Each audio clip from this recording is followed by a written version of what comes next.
Well, howdy there, friend.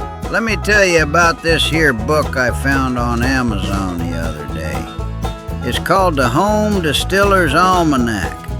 And I'm telling you, this thing is chock full of stuff that I sure wish I knew back when me and Pappy started making up that good old Kentucky far water. It's got recipes in there that Pappy taught me back when I was a youngin'.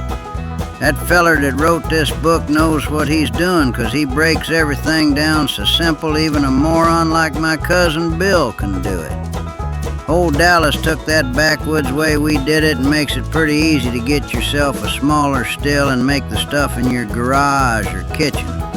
I tell you what, he even thought of step-by-step instructions so you don't mess it up. So if you ever wondered what it takes to be a shiner, check out the Home Distiller's Almanac over yonder on that Amazon place on the interwebs. Tell Dallas old Buck sent you. Shine on.